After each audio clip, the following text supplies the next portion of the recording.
चलिए स्टार्ट करते हैं आज का वीडियो। आज का टॉपिक है Newton's second law of motion. पहले हम लोग जानेंगे ये करता क्या है। ठीक है, देखिए पहला लाइन देखिए क्या लिखा है, it creates a link between force and momentum. इसको ध्यान से समझिएगा। न्यूटन सेकेंड लॉ क्या बताता है, क्या करता क्या है, ये फोर्स और मोमेंटम को कनेक्ट करता है, लिंक एस्टैब्लिश करता है। ठीक है, it creates a link between force and momentum. इस सेंटेंस को हम लोग आगे और अच्छी तरह से समझेंगे। पहले थोड़ा रिकॉल कर लेते हैं एग्जैक्टली मोमेंटम क्या था। मोमेंटम क्या था? Momentum is the product of mass and velocity. Momentum क्या था? याद है पिछले वीडियो में हम लोग डिस्कस किया था। मोमेंटम क्या था? ये इंपैक्ट को मेजर करता है। Momentum is such a quantity which describes और which quantize the quantum of motion, है ना। मोशन को मेजर करता है, ये इंपैक्ट को मेजर करता है। वेरी सिंपल शब्दों में अगर हम बोले, ये इंपैक्ट को मेजर करता है जो दो क्वांटिटी के ऊपर में डिपेंडेंट है, एक है मास और एक है वेलोसिटी, है ना। जितना मास बढ़ेगा उतना ही इंपैक्ट बढ़ेगा, मतलब मोमेंटम बढ़ेगा। जितना वेलोसिटी बढ़ेगा तो सिमिलरली मोमेंटम या इंपैक्ट दोनों बढ़ेगा।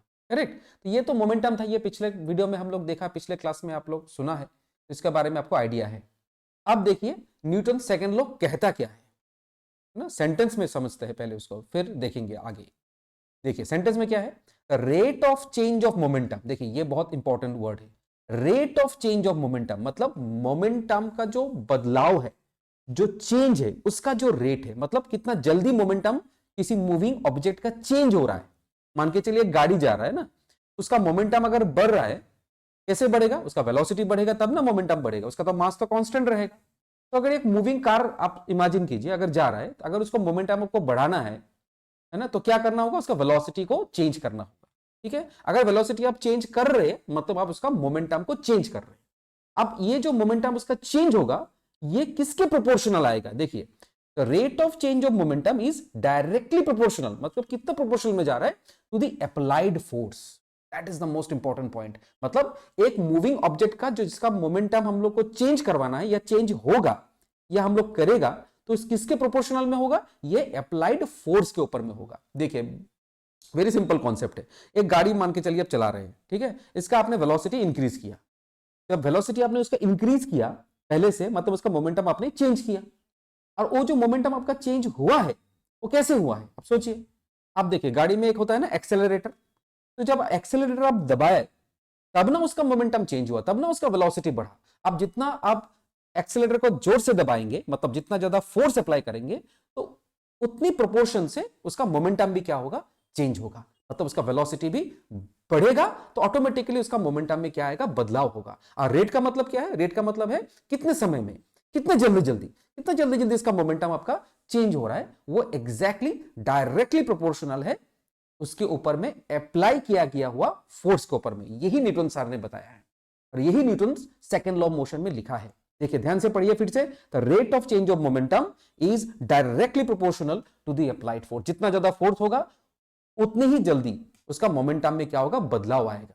और एक बहुत important line, this change takes place in the direction of applied force. मतलब जिस डायरेक्शन में आप फोर्स अप्लाई करेंगे उसी डायरेक्शन में उसी मूविंग व्हीकल का क्या चेंज हो जाएगा? मोमेंटम चेंज हो जाएगा। ठीक है, यही है Newton second law of motion theoretically. ठीक है, अब देखिए मैथमेटिकली कैसे लिख सकते हैं। देखिए फोर्स इज प्रोपोर्शनल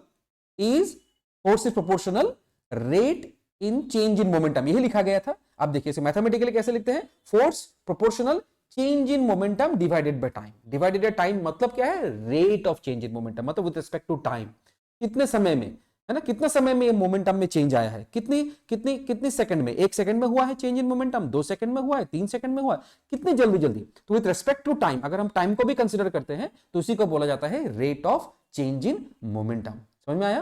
तो रेट ऑफ चेंज ऑफ जो मोमेंटम होगा ये किसके प्रोपोर्शनल जाएगा? ये फोर्स के प्रोपोर्शनल जाएगा। तो इस पूरा सेंटेंस का ये मैथमेटिकल एप्लीकेशन है। ठीक है, चलिए इसको और प्रैक्टिकली या बोल सकते हैं न्यूमेरिकली या मैथमेटिकली, जो भी बोली उसको हम लोग इसको इलाबोरेट करते हैं। तो नेक्स्ट डायग्राम में देखिए, इस डायग्राम को देखिए। एक ऑब्जेक्ट है, वो लोकेशन किस में है? ए में है, जिसका इनिशियल वेलोसिटी कंसीडर किया गया है u। अब देखिए बाहर से एक फोर्स अप्लाई किया गया है, ठीक है। इस फोर्स के कारण ये एक्सेलरेट हुआ, जिसका एक्सेलरेशन हम लोग ने a कंसीडर किया, और ये ए पॉइंट से डिस्प्लेस होके कहां चला गया, बी में चला गया। जब उसका फाइनेंशियल वेलोसिटी कितना, फाइनल वेलोसिटी कितना एक्वायर हुआ है, V. This is the situation. Force है एफ, इनिशियल वेलोसिटी यू, आपको पता ही है, फाइनल वेलोसिटी वी, और एक्सेलरेशन कितना है, ई। अब देखिए, जब ये ऑब्जेक्ट ए लोकेशन में था, जब ये इनिशियल वेलोसिटी यू से मूव कर रहा था, तब इसका इनिशियल मोमेंटम कितना होगा, इनिशियल मोमेंटम कितना होगा, जिसको हम लोग ने P1 से डिनोट किया है। आपको तो पता है मोमेंटम का सिंबल P है, तो ये इनिशियल मोमेंटम है, इसलिए हम लोग उसको P1 कंसीडर किया है। और मोमेंटम का फॉर्मूला क्या था, मास इंटू वेलोसिटी, तो इसने हम लोग क्या लिखा, m इंटू यू, बिकॉज यहां पर वेलोसिटी क्या है, यहां पर वेलोसिटी है इनिशियल वेलोसिटी मतलब u। ठीक है, तो ये हो गया इनिशियल मोमेंटम P1। अब देखिए फाइनल मोमेंटम, मतलब जो ये ऑब्जेक्ट जब बी में गया तब उसका वेलोसिटी चेंज हो गया। जब वेलोसिटी चेंज हो गया तो फाइनल वेलोसिटी कितना कंसीडर किया हम लोग ने, v। तो फाइनल मोमेंटम कितना बनेगा, जो P2 से कंसीडर किया गया, P2 से डिनोट किया गया है, तो फॉर्मूला क्या बनेगा, m इंटू वी। यहां पर भी फॉर्मूला सेम है, मास इंटू वेलोसिटी, लेकिन पहले में u और अब में v, बिकॉज पहले में इनिशियल वेलोसिटी कंसीडर किया गया था, अभी b में इसका फाइनल वेलोसिटी v कंसीडर किया। तो ये हो गया आपका P1, ये हो गया P2, मतलब ये हो गया इनिशियल मोमेंटम, ये हो गया फाइनल मोमेंटम। अब देखिए चेंज इन मोमेंटम, मतलब मोमेंटम में कितना बदलाव आया है, change in momentum. Change in momentum को मैथमेटिकली हम लोग डेल पी से सिंबल करते हैं, सिंबलाइज करते हैं। ये जो ट्राइंगल सिंबल आपको दिखाई दे रहा है ना, इसका जो प्रोनाउंसिएशन, इसको डेल मतलब डेल्टा बोला जाता है। तो डेल पी मतलब चेंज इन मोमेंटम, करेक्ट। अगर कितना चेंज हुआ कैसे निकालेंगे, हम लोग सबट्रैक्ट करना पड़ेगा, माइनस करना पड़ेगा। किससे किससे माइनस करेंगे, P2 से P1 माइनस करेंगे, मतलब final momentum minus initial momentum. अभी P2 का वैल्यू कितना था, mv, P1 का वैल्यू कितना था, mu। So change in momentum हम लोग को क्या निकल गया, mv माइनस mu। यहां तक सही है। अब देखिए therefore rate of change of momentum, rate मतलब मैंने क्या बोला था, कितने समय में ये जो चेंज आया है ना mv माइनस mu, ये कितना समय में आया है, इसको बोला जाता है क्या, rate of change of momentum. तो कितना समय में आया है, इसको निकालने के लिए हमको क्या करना पड़ेगा, जो mv माइनस mu था that is divided by t, मतलब वो टाइम फैक्टर से हम लोग उसको क्या करेंगे, डिवाइड करेंगे, तो हम लोग को क्या निकल जाएगा, rate of change of momentum. ठीक है, यहां तक समझ में आ गया। अब देखिए Newton second law of motion में क्या बोला था, जो फोर्स है, मतलब ये जो फोर्स है जिसको हम लोग ने F से दिखाया है, इस फोर्स के प्रोपोर्शनल में ये मोमेंटम में चेंज आएगा, मतलब मोमेंटम में बदलाव आएगा। इसलिए मैथमेटिकली हम लोग क्या लिख सकते हैं, force is proportional to rate of change of momentum, मतलब जितना ज्यादा फोर्स होगा उतना ही ज्यादा मोमेंटम में बदलाव आएगा, चेंज आएगा, है ना। यही था ना, यही हम लोग पढ़े थे न्यूटन सेकंड लॉ, जब हम उसको थियोरेटिकल वर्जन हम लोग उसको पढ़ रहे थे। अब देखिए ये जो सेंटेंस है इसको इस तरह से लिखा गया है, देखिए फोर्स का सिंबल है F, ये प्रोपोर्शनल का सिंबल है, और जो rate of change of momentum था जिसका वैल्यू हम लोग ने क्या निकाला था, mv minus mu by T, इसको हमने लिख दिया। अभी मैथमेटिकली चलेगा, ठीक है। अब मैथमेटिकली इसको देख लीजिए अच्छी तरह से। अब देखिए फोर्स ठीक है, प्रोपोर्शनल ठीक है, अब ऊपर से हम लोग m को कॉमन ले लिया, आपको तो पता है मैथमेटिक्स में आप लोग ने किया हुआ है। तो अगर m कॉमन लेंगे, मास कॉमन लेंगे, तो क्या बचेगा, v minus U by T. यहां तक सही है। अब देखिए ये जो v minus U by T है, इसको ना एक्सेलरेशन बोला जाता है ना, याद आया, जो मोशन चैप्टर में आप लोग पढ़ा था, एक फॉर्मूला था ना, a equal to V minus U by T. तो v minus U by T के जगह में हम लोग क्या इनपुट कर दिया, e। तो ये अभी तक क्या बन गया, force proportional to m into a. ठीक है। अब देखिए ये बहुत बड़ा चेंज है, इसको आपको याद रखना है। ये जो प्रोपोर्शनलिटी है ना, इसके जगह में जब हम लोग इक्वल पुट करेंगे तो हम लोग को एक नया टर्म है ना, एक नया चीज एक हमको इंट्रोड्यूस करना पड़ेगा, जिसको बोला जाता है कांस्टेंट। तो जनरली हम लोग यहाँ पर क्या कांस्टेंट यूज करते हैं, k, है ना, k इज अ कांस्टेंट। तो जब हम लोग k इंट्रोड्यूस कर दिया तो हम यहाँ पर इक्वल लिख सकते हैं। क्यों, बिकॉज मैथमेटिक्स में ये बोला गया है कि प्रोपोर्शन और इक्वल दोनों सेम चीज नहीं है। मतलब अगर दो क्वांटिटी प्रोपोर्शनल में है, अगर दो क्वांटिटी a एंड b मान के चलते हैं, अगर ये a and b both directly proportional to each other है, it does not mean that a is equal to b। मतलब अगर दो चीज प्रोपोर्शन में है, दोनों इक्वल भी होगा, ऐसा कोई कंडीशन नहीं है। मान के चलिए पिताजी का एज और उसका बच्चे का एज, दोनों का एज प्रोपोर्शन होगा, मतलब कल बच्चे का अगर 2 साल बढ़ा है तो पिताजी का भी 2 साल बढ़ेगा, है ना। लेकिन ये इसका कंक्लूजन नहीं करता है दैट पिताजी का एज और बच्चे का एज सेम होगा, है ना। इसी तरह से मैथमेटिक्स ने ये रिस्ट्रिक्ट किया गया है, दैट इज आप प्रोपोर्शन का जगह में डायरेक्ट इक्वल इनपुट नहीं कर सकते। अगर आप करेंगे तो आपको एक नया टर्म इंट्रोड्यूस करना पड़ेगा, जिसको बोला जाता है कांस्टेंट। तो यहां पर कांस्टेंट क्या यूज किया गया है, k इज अ कांस्टेंट। ठीक है। अब देखिए नाउ इफ वी कंसीडर, अगर हम लोग कंसीडर करता है यूनिट फोर्स, यूनिट फोर्स मतलब सपोज हमको फोर्स 1 यूनिट चाहिए। अगर हमको 1 यूनिट फोर्स चाहिए तो मास भी हमको 1 यूनिट लेना पड़ेगा और उसका एक्सेलरेशन भी कितना आएगा, 1 यूनिट आएगा। मतलब अगर आप m1 कंसीडर करते हैं और a1 कंसीडर करते हैं तभी ना हमको फोर्स 1 यूनिट मिलेगा। तो एक 1 यूनिट मास का, देखिए ध्यान से सुनिए, एक 1 यूनिट मास का अगर एक्सेलरेशन हमको 1 यूनिट जनरेट करना है तो उसका फोर्स भी कितना होना पड़ेगा, 1 यूनिट होना पड़ेगा। इसका मीनिंग यही है। That means F equal to 1, M equal to 1, then A equal to 1।